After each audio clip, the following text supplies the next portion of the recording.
Good afternoon, everyone. We are just collecting the participants in this call, and we will kick off in a minute. Thanks.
All right, it's 5:05. I've been informed that bulk of the participants have joined.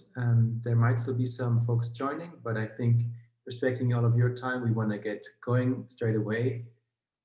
Thanks for joining our webinar this afternoon on digital health innovation and startups during COVID-19 and beyond. And we are really proud today to bring virtually to Brussels the winner of the Patients Digital Health Awards. I'm Benedict with Allied for Startups. We're a global network of startup organizations ranging from Startup Canada to Roma Startup or Startup Malaysia. Our job is that we are focused on improving the policy environment for startups, giving them a seat at the policy table.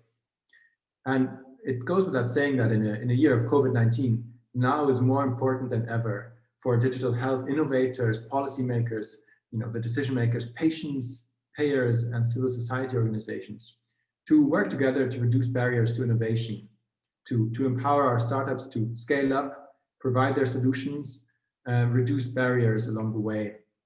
And we believe that only by having this open dialogue that we can ensure that the benefits of these innovations, where we'll hear more about from our esteemed speakers here today, will be able to scale to everyone across Europe. So we are super proud to be co-hosting this event together with an MEP who should be no stranger to everyone in the digital space, Brando Benifei. We are really happy to be bringing together parts of the whole ecosystem today with patients' rights representatives, the innovators themselves, the European institutions, and we hope that this will take us one step further towards a stronger collaboration between all of these stakeholders, and maybe there'll be some learnings for where we can make steps forward in the digital health innovation field. Just on the housekeeping, this event is on record, so it's public. If you're a participant, you can ask questions using the chat function. In terms of the agenda, we will now have some opening remarks from our co-host, Mr. Benifei, and then from the patient's side, from Antonella Celano, and from the European Commission side, from Mrs. Thompson. Then we will allow the winners, the stars here of the PDHA Awards, to present what they've done. And then we'll have a panel discussion where I hope and encourage everyone in the audience to chime in as well. Now I'd like to pass the floor to our co-hosts, and a big welcome to Brando Benifei.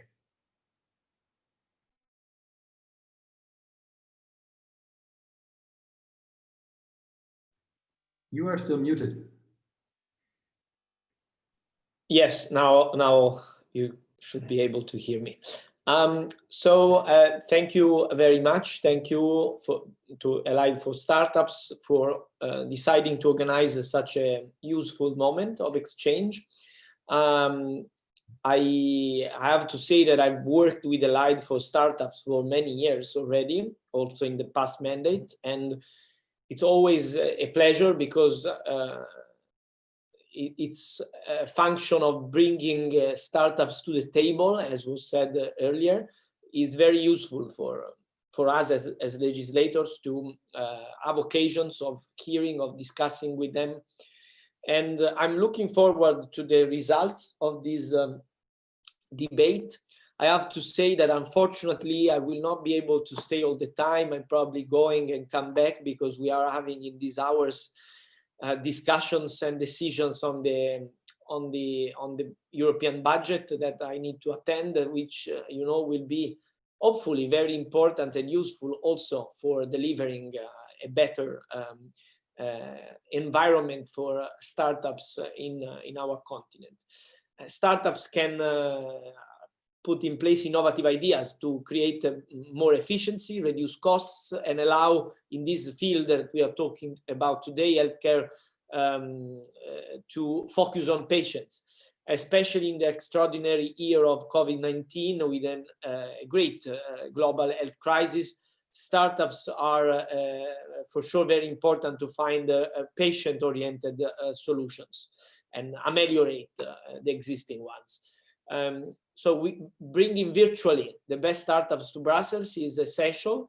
Digital health innovators, patients, policymakers, working together to reduce barriers to health innovation. I have supported the Europe Loves Startups campaign in the past and continue to do so, especially in a moment like this one. Startups, in addition to accelerating the growth of the economy, expanding and creating new jobs, are a fundamental tool, a fundamental opportunity for new solutions to fight the pandemic and its consequences, which are very broad, as you know. I want to congratulate the 3 winners of the Patients Digital Health Awards.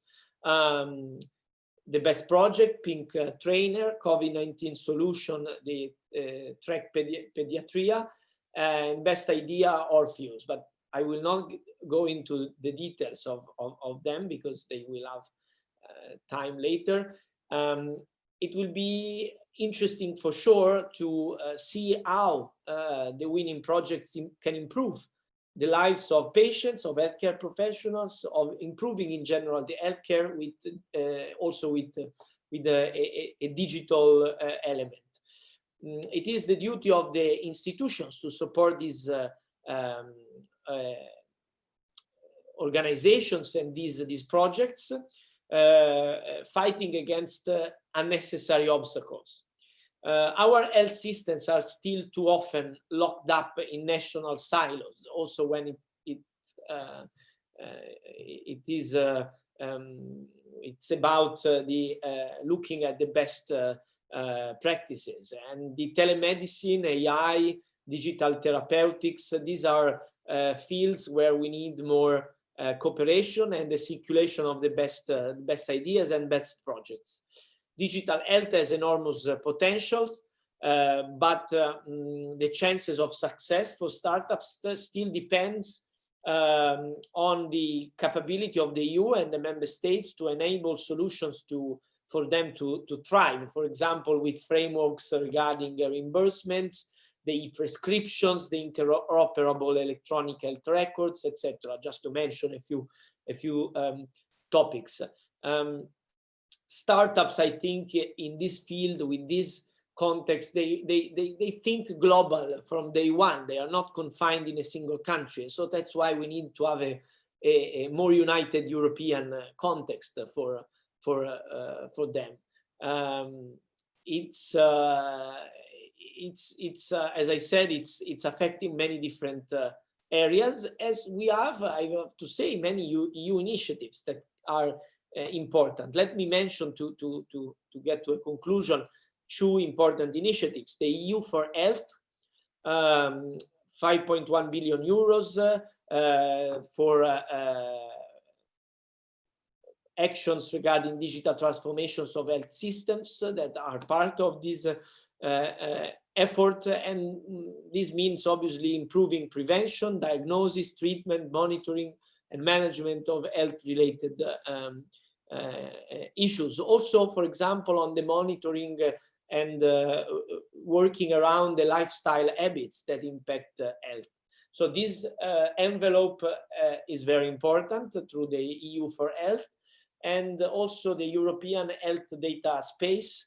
It's a possibility finally to promote better exchange and access to different types of health data, considering obviously the delicacy and the very important need for security when we look at this kind of data, to support healthcare delivery, but also for health research and designing of new health policies.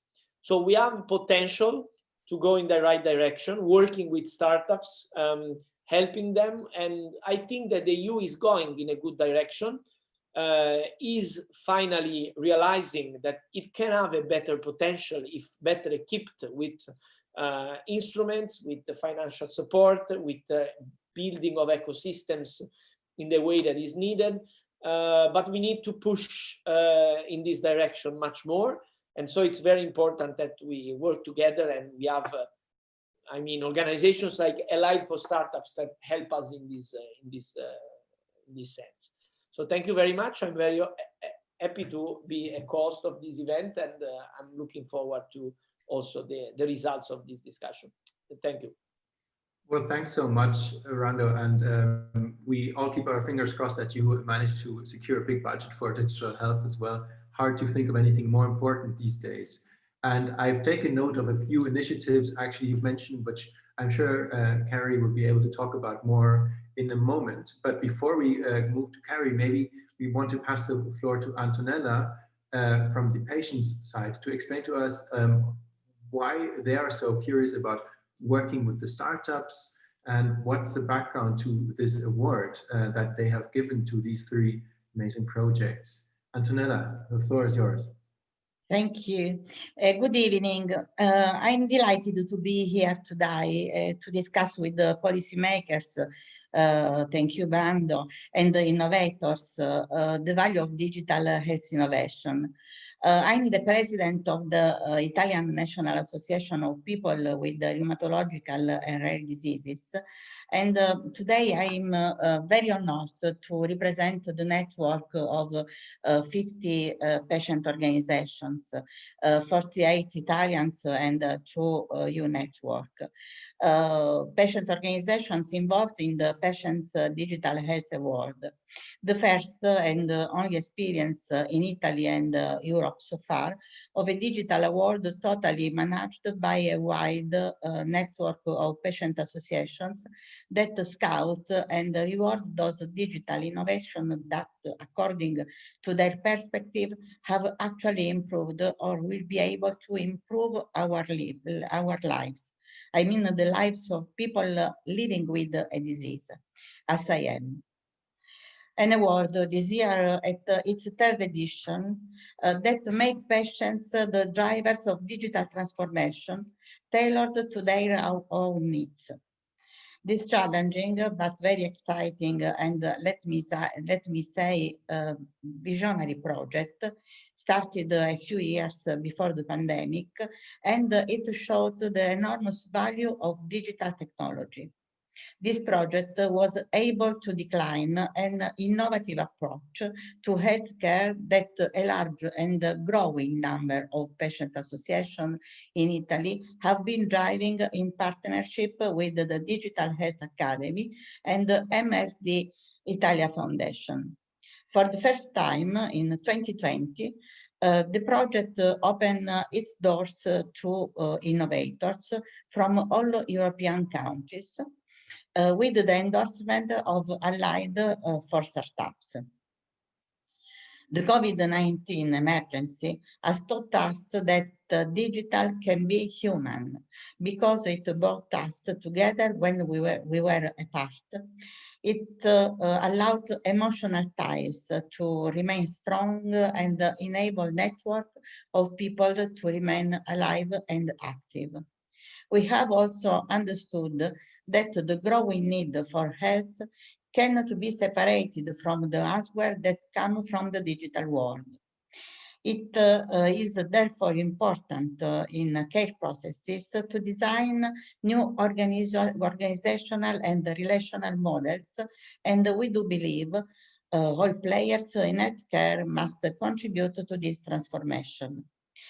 As gatekeeper of our health, the end of users of services, tools, drugs, strategies in order to produce health for citizens, patient associations want to have an active role in this process, and being here to discuss with the other key players on digital health innovation during COVID and beyond is a recognition of the importance of our point of view, the patient voice and experience, our knowledge. We are experts of experiences of illness. Each of the patient association of the network I'm representing today, and of course, the patient association that I lead, APMARR, have shown in the pandemic period a great resilience and digital enthusiasm in implementing digital projects to deal with the emergency and being close to patients. From the psychological support to informative service through digital platform, device, and so on. We collect all these digital initiatives in a special section called Against COVID on the PDHA website. There you will remain impressed by the number of initiatives put in place by patient associations. However, we believe that to do better and better over time, it's crucial to create a structured and continuous bridge and open dialogue between innovators and patient associations. The positive and outstanding answer of innovators to the PDHA call, this year about 50 from 13 EU countries, has proved that this is possible as innovators are glad to know patients' view and happy to connect with us to drive a digital transformation based on our need. To this purpose, I like to mention the Patient's Advice for Human Digital Health, prepared by the Digital Health Academy team on the basis of structured feedback of all the associations involved in the PDHA. We are convinced that rules-rooted the patient's point of view can guide and inspire those who work in digital health in order to adopt a human approach. All this, I do believe, will ensure that new projects and ideas contribute and or are human. H, contribute to health literacy. Q, are uncomplicated. M, are mindful. A, are authentic. N, are natural. The guidelines aim to offer direction to all those who invent, develop, and apply digital solutions from startups to public organizations. They serve to keep the person, both the patients and the caregivers, and at the heart of the technology.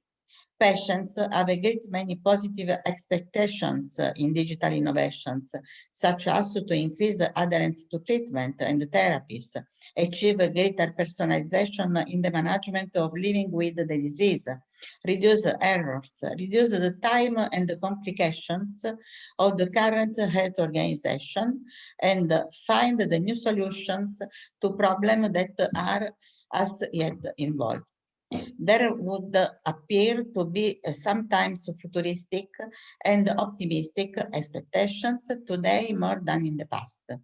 On the other hand, patients ask technologies to be human, to resemble the best part of ourselves, not to abdicate all the empathic, experiential, and social skills that characterize human beings.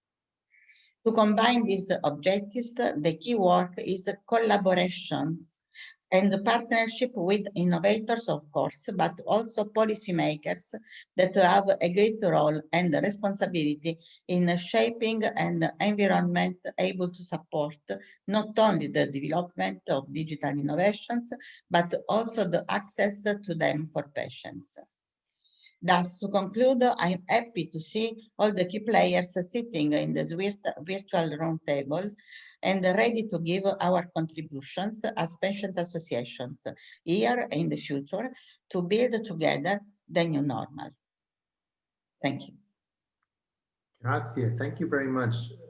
It's great to see how this Italian initiative has scaled up in this year. I saw already, Carrie, I'm assuming you were not holding Glühwein, but a tea. But regardless, I wanted to pass the floor to you to tell us what the Commission's been up to on digital health, and to kind of share your thoughts and feedback on the PDHA as well. Yes, thank you. Yeah, one of the advantages of webinars from home is people can bring you cups of tea in the middle of them, which is just fantastic.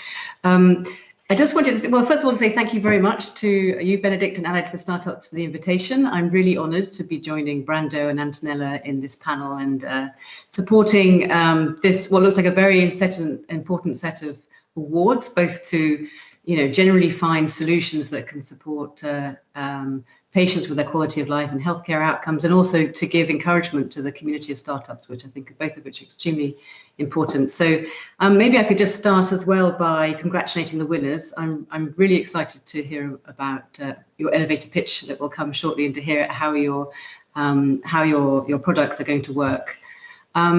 And then maybe I could just give you a bit of the view from the Commission, because what we're trying to do, of course, is to, well, we're engaged in this activity of the digital transformation of health and care, which, is not brand new, but it's gathering steam all the time. So, and most of these elements are, they're trying to do three things. They're trying to, at the end of the day, improve healthcare outcomes for citizens. We're trying to make health and care systems more sustainable. And we're trying to create a thriving, strong market for digital health tools and services. So, the last one is really about, supporting your community to do what it's designed to do and set up to do, and to do it well, which is to give you all the tools and resources you need, and to try and help clear the obstacles from your path as you wish to work. So, as I said, this strategy has been going on for a while. In 2018, of course, we had a communication, and then already we talked about what a key part of that was about not only creating the data and helping citizens to access their own health and care, own health data, but also really to really encourage innovation around these tools. And we're trying to do that, in a number of ways. We know there are a lot of issues that we need to address. So one of the ways we're trying to help this happen and support your community is to really make the data, improve the data that's available for reuse. And of course, we know there's a lot of data out there. Much of it is sensitive. Much of it is held by public sector organizations. But the ethos is, we want to create trusted EU health data sets that can be available for research and innovation in a secure and a trusted way that means that they're usable for you, they're useful for you, but it's also a system that citizens and patients can feel confident in how their data is being used. So, for example, we're working closely with our colleagues in DG Santé, who reach much more with health ministries and the hospitals and the healthcare facilities that hold the data, to make available electronic health records. We're working closely ourselves with the member states to see how we can create links between the different national repositories of genomic data, and how we can create a system where algorithms can move across the European Union and access this data meaningfully for new products. We're also working with patient and cancer registry data and linking that across different countries. And also exploring, we have 4 projects on the operational at the moment under Horizon 2020, which are looking at how we can create repositories of cancer images and how we can make cancer images usable. Of course, part of the data, improving the quality of the data is about, it's about the volume, so making links across countries and making sure the data is interoperable. So here, for example, of course, you may be familiar with a piece of work that the Commission adopted last year on a European electronic health record exchange format, which is about creating the framework to go forward and create new draft technical specifications in the next generation of health domains. So we have a project also under Horizon 2020 involving many member states and wider stakeholders, which started in September and which is working on this project now called X-eHealth or Cross eHealth. We're also, of course, trying to make the data more accessible through, for example, investments under Horizon in looking for proofs of concept for what could be secure infrastructure to share different kinds of health data.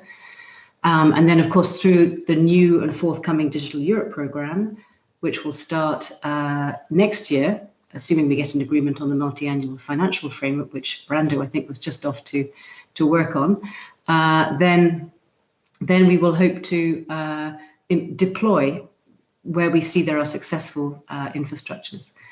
We're also working on ways that we can get this health data in a format that indeed is accessible for people, for innovators who have gone quite far with the testing of their product and now are almost ready to bring it to market. So who need to be able to link the data with, for example, real world conditions. So here we're exploring what the creation of facilities called testing and experimentation facilities that would be a few of these around the European Union, for example, which would bring all the ingredients that you need together to just test your product just prior to going on the market. We want to link this to the network of digital innovation hubs that are planned, which will be more like resources in different regions, so innovators and stakeholders can come together on a more local basis across different sectors, not just health, and understand what are all the facilities available to them. We're working on techniques for how to best anonymize the data or pseudo-anonymize the data, for example. And of course, frameworks are very important because of this issue of trust. So here we already have the GDPR, we have cybersecurity frameworks, but there's going to be the Commission is now working on a particular legislative framework for a European health data space, which it plans to adopt at the end of 2021. And here, for example, we hope to address new kinds of frameworks specific to really the health sector. So for example, in terms of artificial intelligence and liability, who's responsible? We were aware that all actors in the process need clarity to know how they can work and how to take a step forward in developing artificial intelligence-based products, for example. And then, of course, there are wider mechanisms and wider funding sources around, looking to develop skills shortage we know that exists within industry, as well as among clinical professionals and indeed among the general population, so that we have a lot more take up from that perspective. So I think, looking to the future, there's a lot going on, and of course we've also really tried to encourage support to innovators through strong programs that have supported putting the innovators in touch with, let's say, the demand side on the health system side to really see what's needed and to give inspiration for new products. And of course, we try and talk to your community a lot. Allied for Startups is a member of our eHealth stakeholder group, which met for the second time under its current mandate last week. And we hope to keep the conversation going, particularly as we enter 2021 with a new funding program with potentially a lot more resources planned for digital health. So I think I'll stop there because that's already quite enough. Thank you. Thank you so much, Carrie. It's great to see there's so much in the pipeline. And one of the reasons why we, as an organization, decided to look at the digital health vertical specifically and with our DTX initiative is because we think there's so much potential. And although we all agree that it is regulated for the right reasons, that shouldn't in any way stop amazing startups or innovative ideas from being able to serve patients and help improve everyone's lives. So that's a great segue in a way to actually introduce the winners of the initiative. Thank you for muting the microphone, perfect, Gary. I just wanted to start off by saying that in the first few months of the COVID pandemic, we saw 20% of startups pivot to meet some sort of unmet need, like a tracing app, or you know, helping folks being able to deal with their lives at home now. I don't think this could have happened in any other vertical. So we're really proud of the way startups have been trying to kind of think of the users, the consumers, the patients, and meet a need, an unmet need or two there. We are going to continue to bring examples and bring startups like these to the bubble and hear from them directly what's going on the ground, what they've been doing, and where they could be using support. So without further ado, I'm going to pass the floor to the winners of the Patients Digital Health Awards, who will present now their innovative solutions in a sort of a pitch format. And then the panelists, the co-panelists, which are Brando, Antonella, and Carrie, have opportunities to also, you know, ask a question or two to these innovators. And once we are through with all three, we will move over to a panel discussion, which includes opening it up to the audience. So without further ado, let me pass over to Renee, who is the CEO of Orange mHealth and is representing Pink Trainer here today. Renee, the floor is yours. Benedict, thank you very much. And well, welcome to everybody, of course. I'm very happy to be here and part of your discussion today. Yes, we are one of the winners of the awards. And our application, I'm the CEO of Orange mHealth, which has two products. First of all, there is the Pink Trainer product, which is a platform for care professionals and cancer patients to provide them exercise and nutrition and also mindfulness training plans or coaching, which can enhance also the total cancer treatment before, during, and after the cancer treatment. And will also prevent or minimize the side effects. So actually, by using this platform, we can also provide the latest research outcomes on this field, which is, I think, about 30 years of history already. And all this research can now be implemented into practice. So that means that everybody could have profit and benefit of these latest research outcomes. What makes our product so special is that we have made a total application where more and multiple interdisciplinary users can be added to. So they can share the data, they can see each other's data, only to have a holistic kind of view on the patient and to provide also from a holistic kind of perspective these care to the patient. The big thing of this is that the outcomes of research can be implemented into practice, but also the collected data we do from the total patient journey can be going back to research environments. So it is a two-way of having benefits from each other. The care professional who's mainly user is the physiotherapist of the platform, and everyone else, like the medical team, can see what the effects are of training and proper nutrition during cancer treatment, for example. And so they can manage also these side effects information with the patient, or pain scores, or everything what they have tested on by the patient. I think one of the most important things here is that we have a very frequent contact with the patient. So the data set is very useful for research and also for daily practice over there.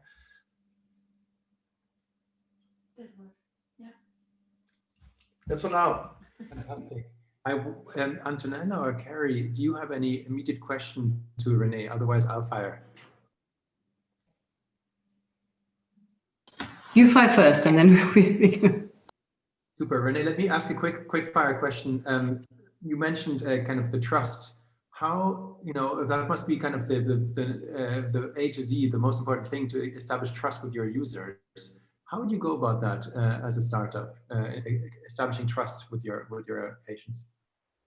Yeah, well, first of all, when we made this prototype of Pink Trainer, we started 4 years ago. It was not only, it was our idea because we identified some problems in this field. First of all, the situation of the cancer patient can be very different from day to day. So that is one thing that we mentioned over there. But to answer your question, we involved within the development oncologists, patients to test and to give feedback on it. We did a study on it. Also, the care professionals and other users, like a nutritionist, were involved to optimize the dashboard availability of all these data. And also, of course, most important, the usability. So can it enhance their own care? Will it be effective when it comes to their guidelines and to be confirming with their guidelines? And on the other hand, of course, the total security matters and regulations must be met in this case. So super. Antonella or Carrie, I wanted to Yes. give, Yes. My question is, I would like to know, according to your experience, easy to engage patients in the digital innovation process?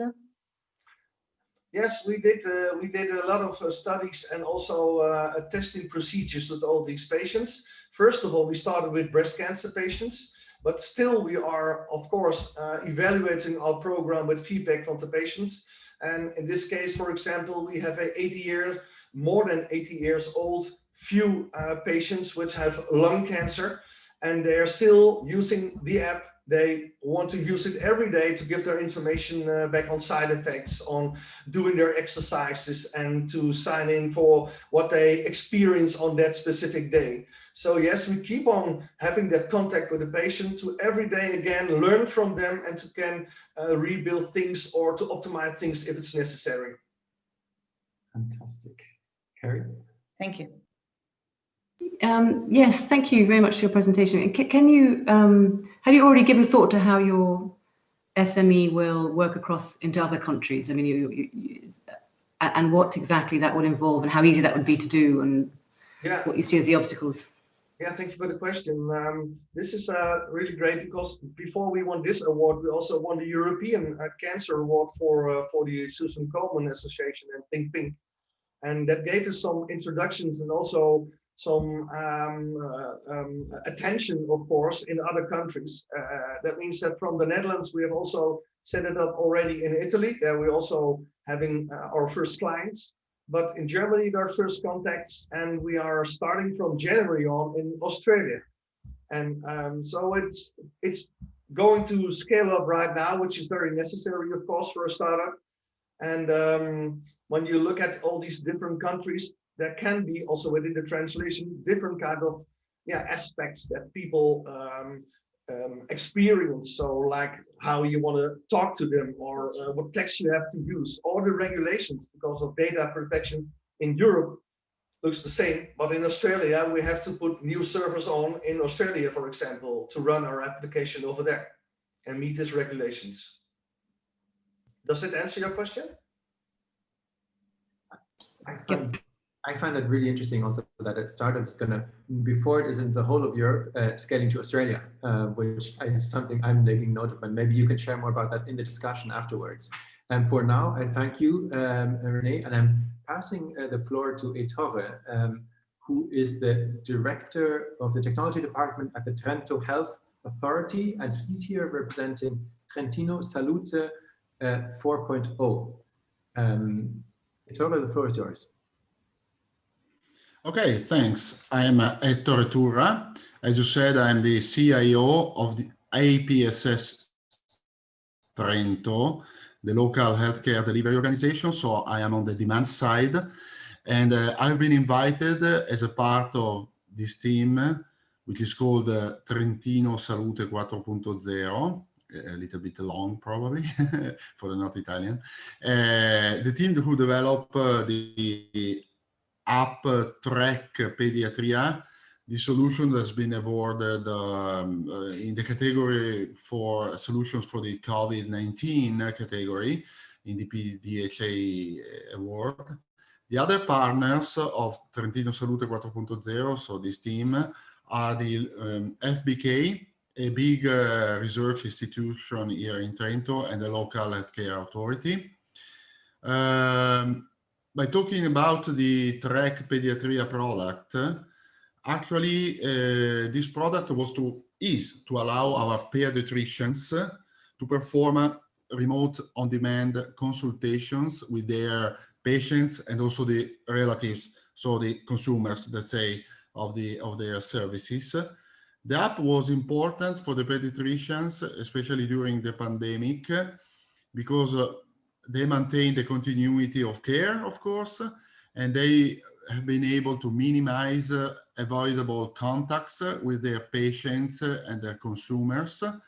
The solution is quite simple and provides some capabilities that were considered important, critical by both the clinicians and the patients, the consumers, including appointment, online booking, online chats, in order to exchange also information, but also images and file during and after also the consultation, but in a, let's say, secure and usable, yet usable manner.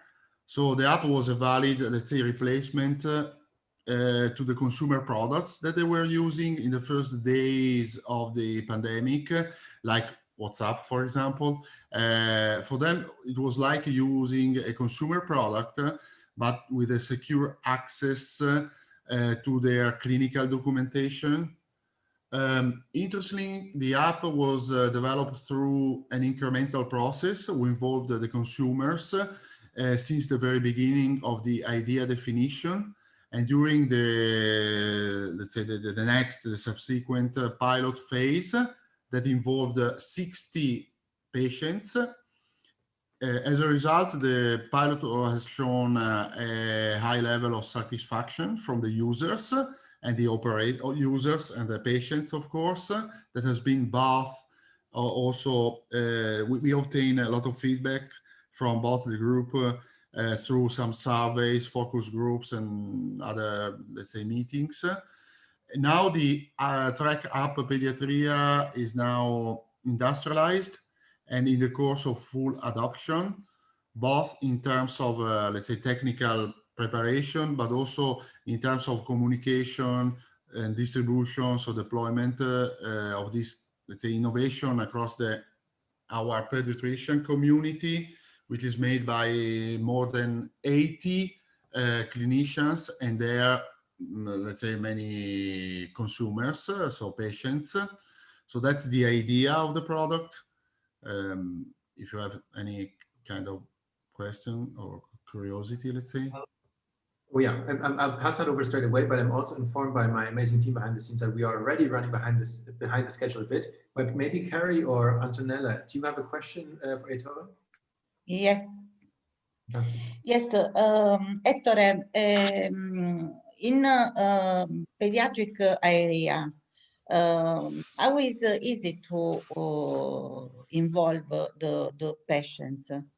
And do you think that patient engagement is crucial across all the innovation process, or there are phases in which is it more important?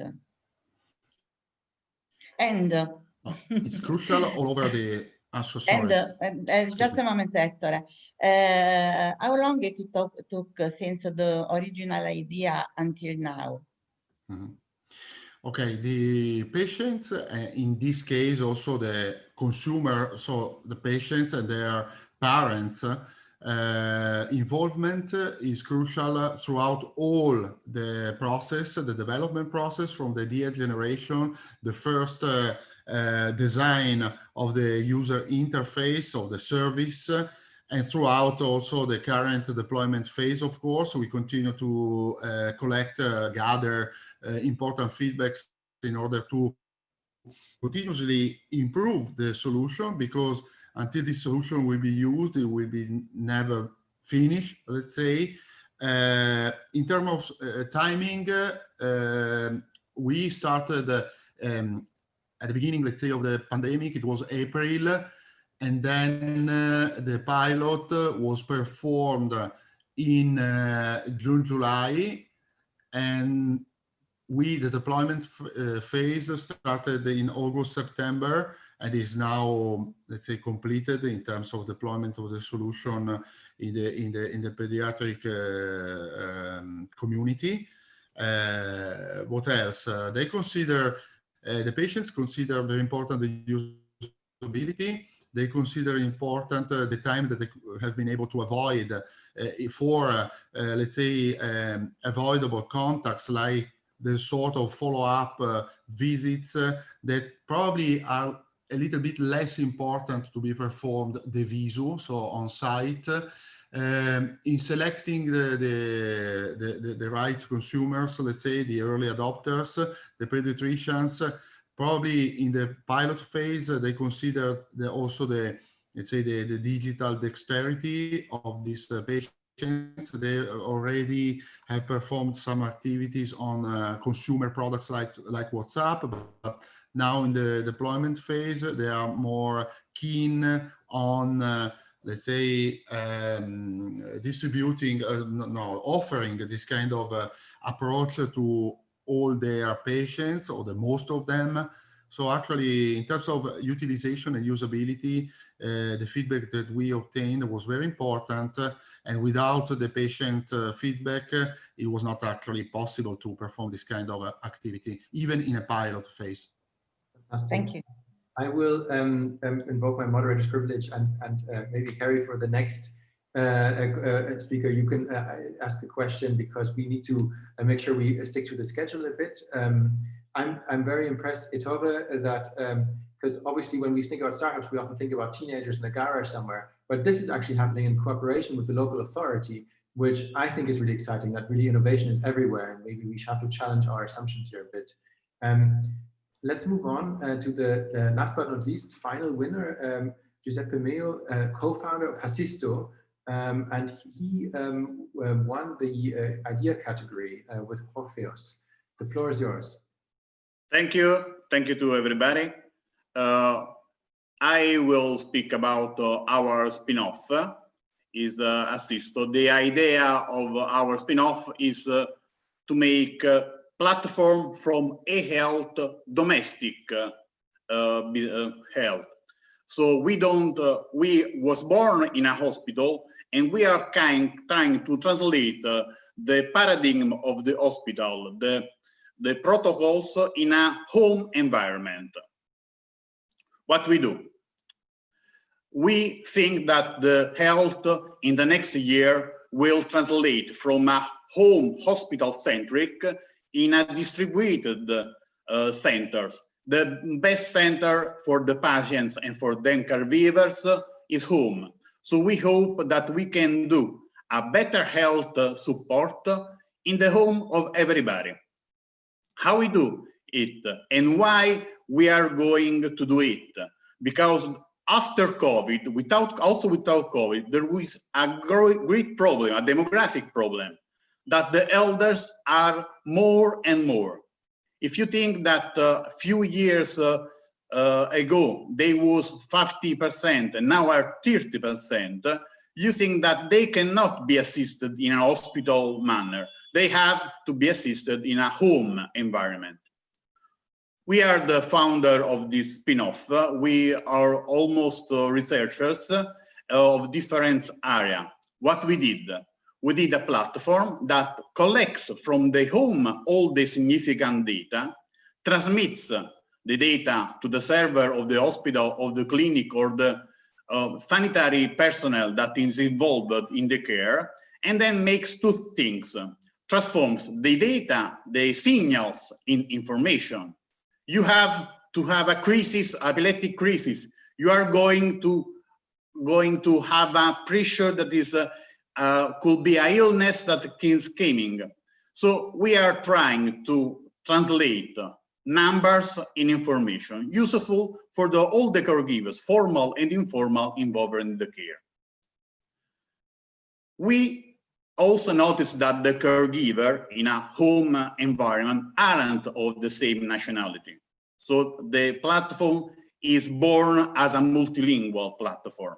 And we, as I say to other partners, we aren't the doctors, we are the nursery. We take the measure from the home of the patient and we bring in the hospital, trying to giving with artificial intelligence some alerts to the medical personnel that could now focalize only to critical cases.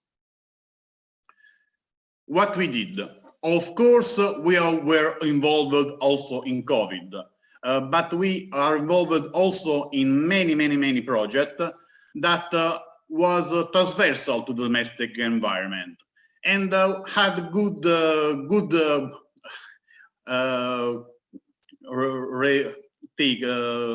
question. Here I am. Now all the questions are yours. Fantastic. Thanks so much. I love the elevator pitch. Carrie, did you have any immediate question for Giuseppe?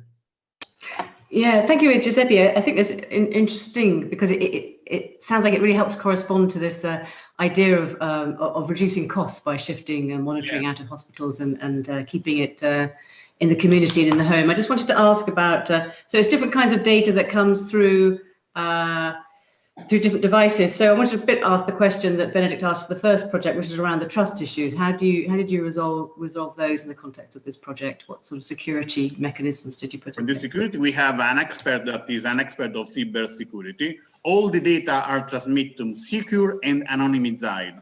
The only abandonment from the patient and the device is made on the server of the hospital of the sanitary. So we are sure that also if there is a thief that takes all the data, you can know who are those data, because the abandonment is made only in the server of the hospital. So we are secure, and also the transmission, of course, is secure. This was the first thing to do. The problem is not technical. The problem is of the regulation that you have. And another thing, you focused on our very project. We want to make home assistance sustainable, also economic, because home assistance costs 3 or 5 times hospital assistance. But the social impact of a patient that is home isn't the same if you are in an hospital. Also for all the caregivers that are around the person. Let me an example. I have my father that is an old man. The problem is not only to assist my father, but also to coordinate all the relatives that are around my father. Thanks a lot. Thank you. I realize we are slightly over time, but we still have time, a bit more than 15 minutes for a small discussion. And I've been informed by my amazing team behind the scenes that we have Paul Robinson, who's also a medical doctor, who wanted to share a perspective. And with that, I would love to open the floor for questions and comments.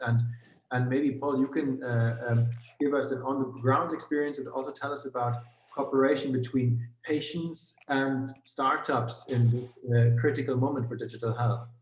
Yeah, thank you for giving me the opportunity. My name is Paul Robinson. I work for Merck Sharp & Dohme, the pharmaceutical company that sponsored this, and I'm really pleased that we've managed to get this this award out of Italy, where it's been going on for the last 3 years, to the European level.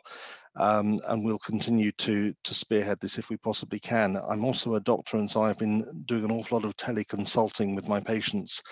And I think COVID has accelerated the uptake of digital technology, but in a slightly hurried and disorganized way. And I think now is the time to sort of step back and say, well, how do we implement this properly across Europe? And Dr. Thompson's alluded already to the challenges with governance, with standards, and I think in particularly with equity, to make sure that patients across Europe geographically and from an age perspective get access to the benefits of this digital innovation, and the healthcare systems are reimbursed for using it, because there are definitely advantages of using telehealth. But the patients I speak to, half of them think it's absolutely wonderful, and why would they ever come to the hospital again? And the other half are actually saying that they're missing the face-to-face contact, they're not able to monitor their own conditions themselves, and they want to go back to the old ways of doing so. So on behalf of the company, we will carry on supporting the highlighting of digital innovation, and we hope that everybody else will make sure that it rolls out to everyone's benefits. So thank you for giving me the floor. Super. Well, we'll take that as a comment. And as we open the discussion, I want to, this is something Ally for Startups always does, ask all the innovators in the call to think of their one kind of ask for policymakers in attendance today. So if there's one thing Carrie could do when she goes to the commission tomorrow, what would you ask of her? Are there any takers, René, Pierre, or Etove? I can begin? Sure, Pierre, go ahead. Okay. I don't want money. We want only a thing. We want information. We need two kind of information. The first, when we are going to do a business, to make a product. So we want to know how many people with DC there are in Europe. This is the first thing, because with these numbers, we can imagine something and also imagine the cost of the product that we can have on the shield, how we say. Mm-hmm. The second is data. We are sure that nobody wants personal data, but we need anonymous data. And the only institution that can give it us is the Europe. We want to test our devices, to test our systems, no data from anonymous data, because we have to test the devices. The problem that we have now is the device is not a thermometer, is often an algorithm of intelligence, artificial intelligence. And so the food of this algorithm is the data. The more data we have, the more time we can quickly go in the market. That's all. That's I think a great concise plea. Carrie, you will have a chance to answer that in a minute. I'll pass it over to René. And for me, this question is coupled with the question about what is the main regulatory barrier you're facing right now. So, I mean, I'll throw it to René and then we'll get to Carrie. Okay. So this last question is for me, Benedict. As well as with the. Because I wanted to also answer the first question that my colleague Pierre did answer also.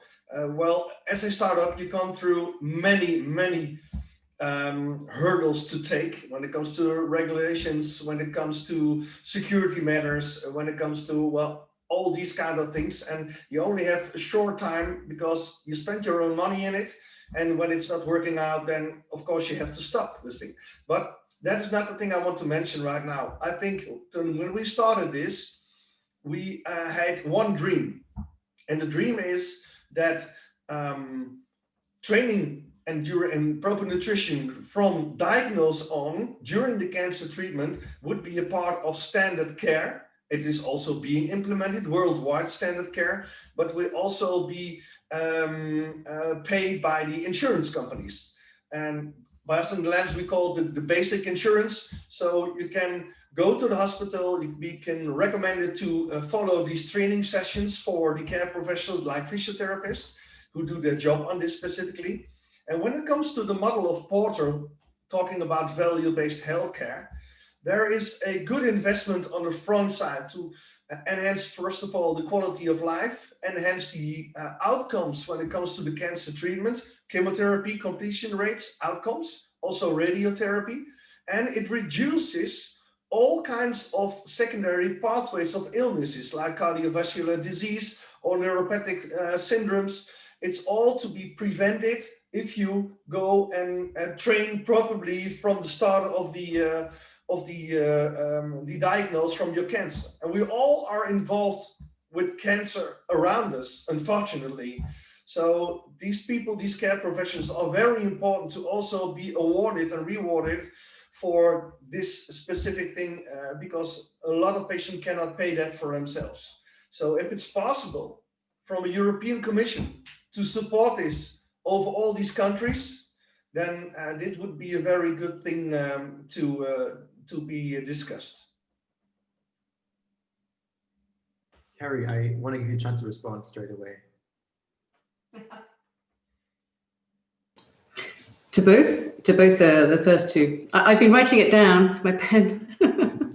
Well, I think for in the case of the need for information and data, of course, this is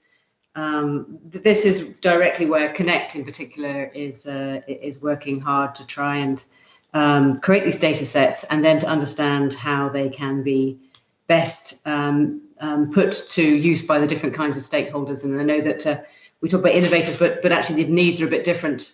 I mean, we're very aware of, for example, recently, just to show you that it's in the sort of policy space, in the recently adopted pharmaceutical strategy.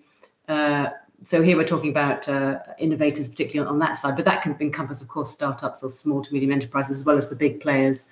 Understanding the need to create, open platforms of whether it's data or algorithms or all sorts of tools that anyone, and to make sure that there are no barriers to accessing them, whatever your size. And I think this is a concept that we're very keen to do, to democratize in a way the use of the data and the use of the tools. And that's part also of this idea around digital innovation hubs, that we create lots of ways in which people can plug themselves into what's out there in the system. And I think that it would see that as a big boost to innovation, whether it's pharmaceutical innovation or innovation into digital health and care tools, because, and has the potential to dramatically change, I think, the environment in digital health or in pharma by not just ensuring it's the big players who have access to this kind of data that they can purchase on the market, but we make it available to startups too. And then, of course, we see as well the costs of testing coming down, which is very important. So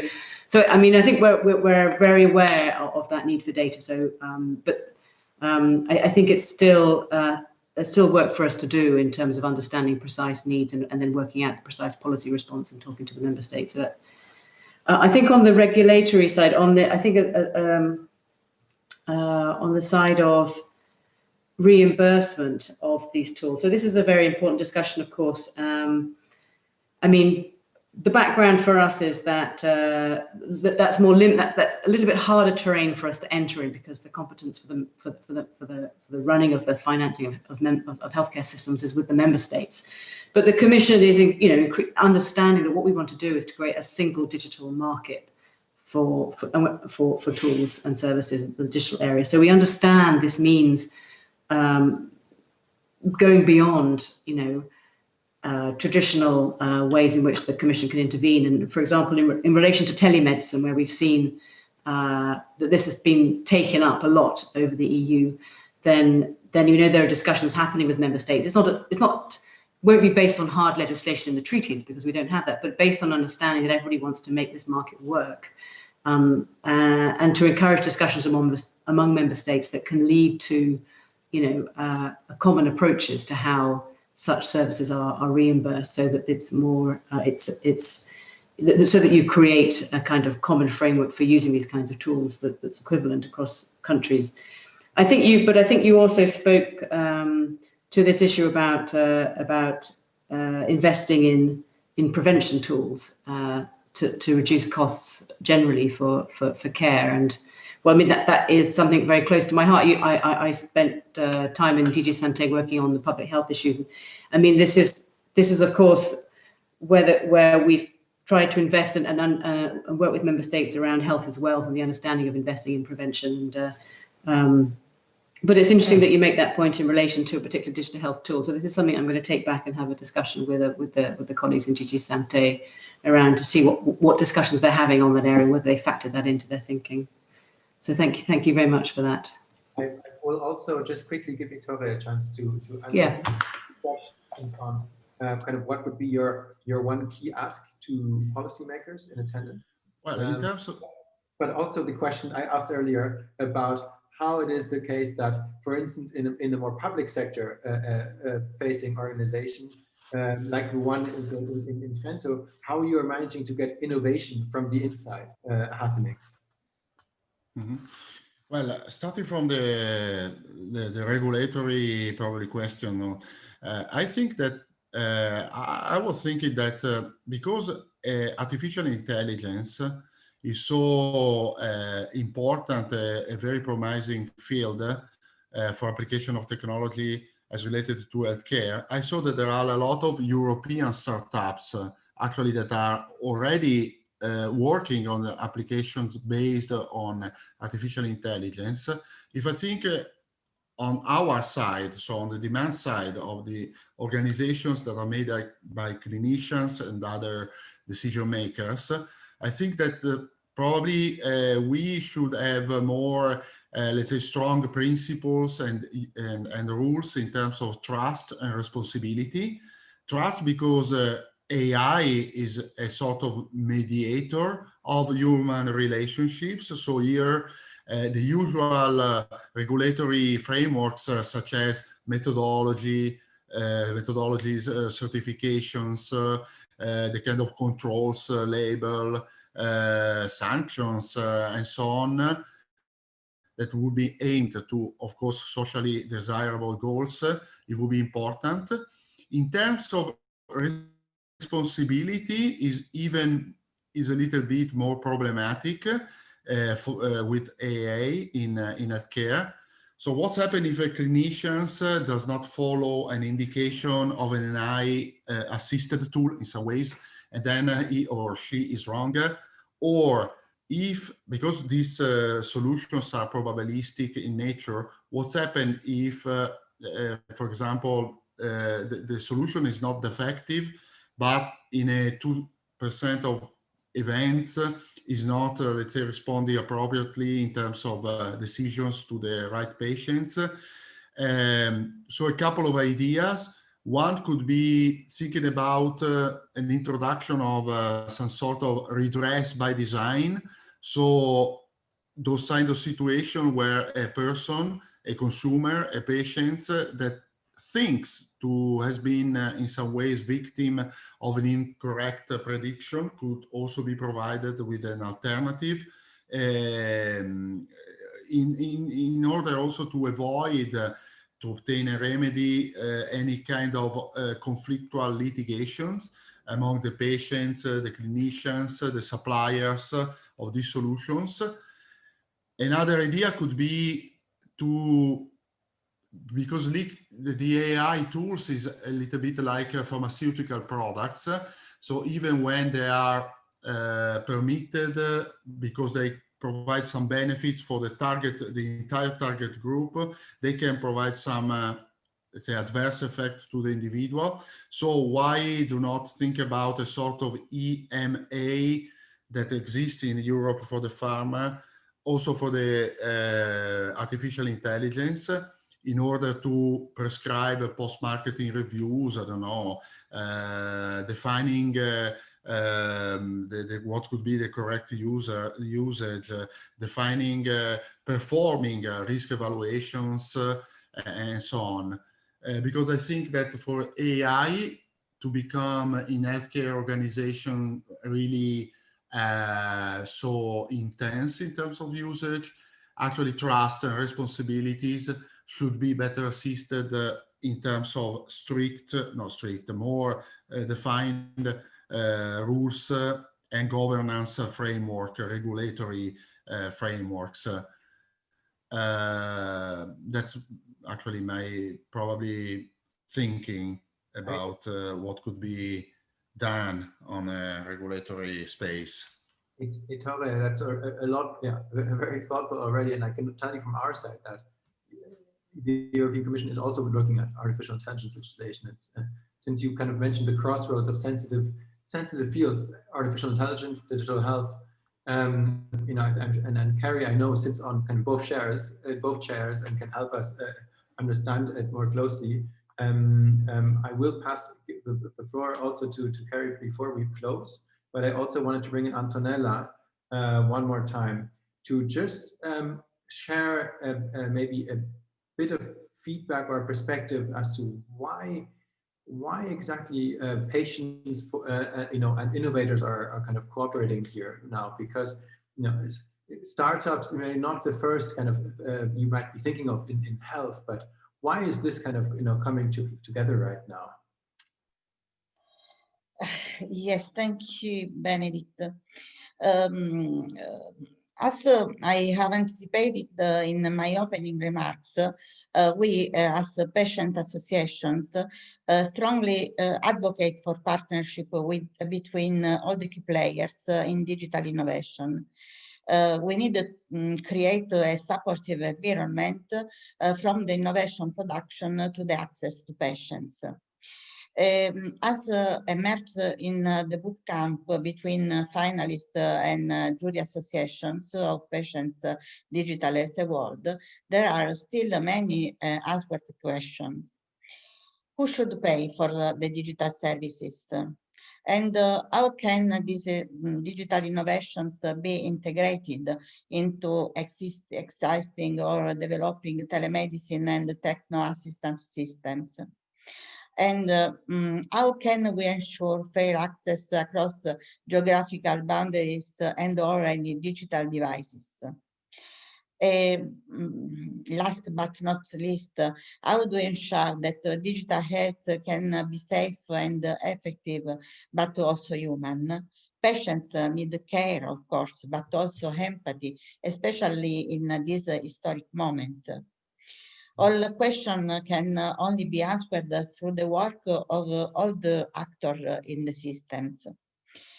In order to achieve value in the health system, real contamination between different disciplines and actors are increasingly needed, and for sure, what is crucial is an active and central role of patients, which is organized in networks and or networks of associations, can be more incisive and representative in decision-making processes concerning treatment and innovation paths, as many experiences, including the PDHA experience, as showed. Well, fantastic. But, I have one question for policymaker, me too. Sure. Can I? Yes. Yes. We are people living with the disease. We are patients. And we have a different perspective of time. And for us, it's important to have the innovation on the market, on the health system, to care our illness. And we need ready and equal access across Europe.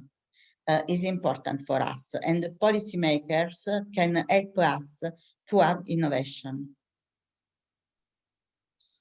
So I'll pass it over to Carrie, who I hope you don't mind us abusing you as an expert on all EU policies today, but I think it's been already very valuable to establish the exchange. Carrie, if you want to have the floor, and then I will close after that. Yeah, great. No, of course, I'm very happy to answer that. I mean, I think just to respond to Antonella first, absolutely. I mean, I think this is the recent, in terms of medicines, for example, and the need to have those quickly, and the timeframes that patients are living in, which is obviously quite different to policymakers' timeframes. Then the recently adopted pharmaceutical strategy and the work we're doing to develop health data, we feel has the potential to directly, respond to that by making much more data available, by also supporting it, if we can, with funding towards or developing the platforms of groups who need to discuss how we can actually use real-world evidence in practice.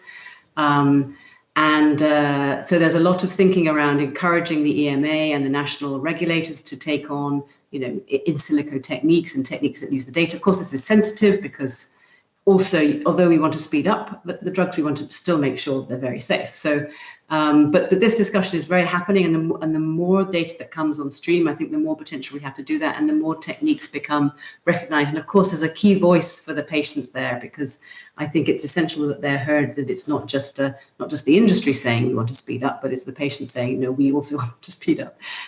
So I think it's essential that groups such as yours get engaged in that conversation, because it's very important. But it's very much a policy goal in terms of pharmaceuticals. It's happening. And on the artificial intelligence side, well, the comments that Ettore made and the reflections that you're having are very timely, because the picture where we are with the EU is we spent quite a lot of time now in a way starting from scratch, building on the creating this group of experts across the European Union who've been working on the ethical guidelines and sets of principles. And then, of course, we've had the adoption of the white paper in February, which is horizontal, looking across algorithms and AI use across all sectors. Talking about a risk-based approach, well, I think we can imagine that in the health and care sphere, there's a lot of risk. So I think it'll be a cautious approach. But then talking about, so then we're at the point of taking these principles and applying them to individual sectors, and that's very much will be one of the things, for example, that we're looking at in Connect, and it will also be looked at in the context of this legislative proposal that the Commission will hope to adopt at the end of 2021.